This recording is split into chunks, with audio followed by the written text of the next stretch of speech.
దేవదేవుడికి ఏడు కొండలు చెందుతాయని జీవోలు ఇచ్చిందే అప్పటి ముఖ్యమంత్రి వైఎస్ రాజశేఖర రెడ్డి అని వైఎస్ఆర్సీపీ అధినేత వైఎస్ జగన్మోహన్ రెడ్డి స్పష్టం చేశారు. జీవో నెంబర్ 746, 747 వైఎస్ఆర్ ఇచ్చారని 350 కిలోమీటర్ల పరిధిని పెంచి తిరుమల కొండపైకి మిగిలిన 19 దేవాలయాల్లోని అన్యమత ప్రార్థనలు జరగకుండా జీవోలు ఇచ్చింది కూడా వైఎస్ఆర్ అని అన్నారు. అప్పుడే ఇదే చంద్రబాబు బీజేపీతో లేడు కాబట్టి ముస్లింలు క్రిస్టియన్ల ఓట్ల కోసం ఆ జీవోలను రద్దు చేస్తారని ప్రకటించారని గుర్తు చేశారు. చంద్రబాబు ఏ పార్టీతో ఉంటే ఆ పార్టీ పాట పాడతారు, ఆ పార్టీ వద్దు అనుకుంటే వేరే విధంగా ప్లేటు మారుస్తారని విమర్శించారు. అప్పుడు చంద్రబాబు మాట్లాడిన మాటలతో ఇప్పుడు చంద్రబాబు మాటలను పోల్చి చూస్తే ఆయన క్యారెక్టర్, నైజం అర్థమవుతాయి అన్నారు. జీవో నెంబర్ 746, జీవో నెంబర్ 747 ఒకసారి ఫస్ట్ చూడండి. ఒకసారి ఫస్ట్ ఆ జీవోని ఫస్ట్ మీ అందరికీ కూడా ఎడ్యుకేట్ కావాలి. అసలు ఆ జీవోలు ఇచ్చింది ఎవరు? రాజశేఖర రెడ్డి గారు ఇచ్చినారు. ఆ జీవోలు ఏంటి? టీటీడీని 7 కొండలుగా గుర్తించింది రాజశేఖర రెడ్డి గారు నాన్న. టీటీడీ పరిధిని 350 కిలోమీటర్లకు పెంచింది నాయన.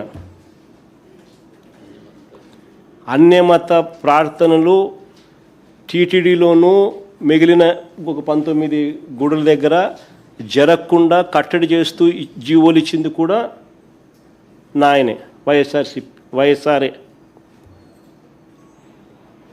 చంద్రబాబు నాయుడు గారు అప్పట్లో బీజేపీతో లేడు. ముస్లిం ఓట్స్తో పనిపడింది, క్రిస్టియన్ ఓట్స్తో పనిపడింది.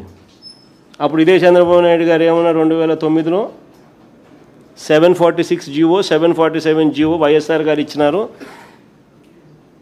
మేము వచ్చినా క్యాన్సిల్ చేస్తామన్నాడు. ఇది హిస్టరీ. ఆ వీడియో రికార్డ్ ప్లే చేయి మా చంద్రబాబు నాయుడు అన్న మాటలు ఉన్నా. సడన్గా అడిగేసరికి ఎన్ని అంత మా రీసెర్చ్ వాళ్ళు అంత ఇబ్బంది పడతారు. వీడియో క్లిప్పింగ్ పంపిస్తాను నేను చంద్రబాబు నాయుడు అన్న మాటలు, 2009లో చంద్రబాబు నాయుడు అన్న మాటలు. జీవో నెంబర్ 746, జీవో నెంబర్ 747 మీద మీ అందరికీ తెలుసుకోవాలి ఏ రకంగా చంద్రబాబు నాయుడు గారు ఏ పార్టీతో ఒక పార్టీతో ఉంటే ఆ పార్టీ పాట పాడతాడు. మళ్ళీ ఆయనకు ఓట్లు అవసరం ఉన్నప్పుడు ఆ పార్టీ వద్దు అనుకున్నప్పుడు మళ్ళీ ఓటర్తో మళ్ళీ వేరే రకంగా పని పడినప్పుడు మళ్ళీ ఏ రకంగా ప్లేటు మారుస్తారనేది ఎగ్జాక్ట్గా నీకు ఆ GO number 746, GO number 747 YSR గారు చేసినది. ఆ తర్వాత చంద్రబాబు నాయుడు గారి ప్రసంగం 2009లో ఆయన చేసిన ప్రసంగం. మళ్ళీ చంద్రబాబు నాయుడు ఇప్పుడు ఏమంటున్నాడు, ఇవి కూడా కంపేర్ చేసినామనంటే చంద్రబాబు నాయుడు గారి క్యారెక్టర్ ఏంది, నైజం ఏంది అనేది అర్థమవుతుంది. దొరికింది అదేమన్నా? అది జీవో నెంబర్ 746 అందరికీ పనిచేసేయండి. మా అందరికీ జీవో నెంబర్ 746 బాగా అందరు చదవండి. దాంట్లో ఏమైనా ఉందా?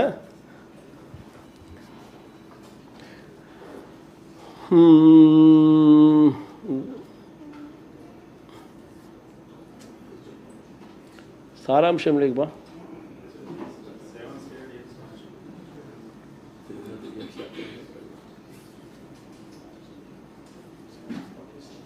కానీ ముందు పైకి బామ్మా.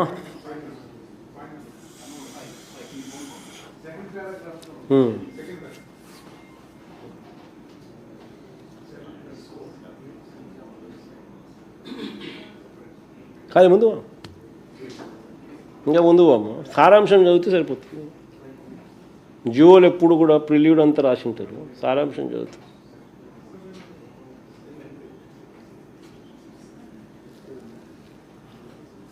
అదే టీటీడీ గురించి పూర్తిగా బ్యాక్గ్రౌండ్ అంతా రాస్తూ దాని విశిష్టత దాని గురించి అంతా కూడా చెప్తూ 7 కొండలు అన్నది డిఫైన్ చేస్తూ జీవో ఇచ్చింది.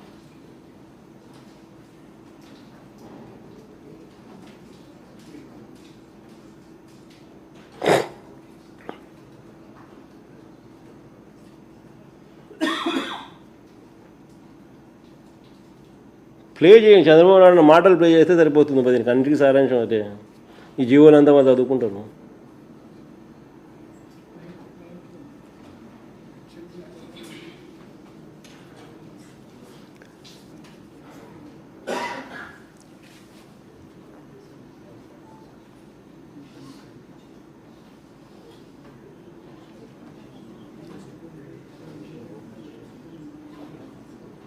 కానీ సారాంశం అయితే అదే మొత్తానికి ఆ ప్లే చేసి చంద్రబాబు నాయుడు మాటలు ప్లే చేసి సరిపోతుంది. 746, 47 జీవోలు 2 వచ్చాయి. నేనున్నప్పుడు ఎప్పుడు కూడా 746 కానీ 47 జీవోలు అవసరం రాలేదు. ఈ ప్రభుత్వం వచ్చిన తర్వాత ఈ 2 జీవోలు కూడా వచ్చాయి. తెలుగుదేశం పార్టీ దీనికి వ్యతిరేకంగా ఉంటాం.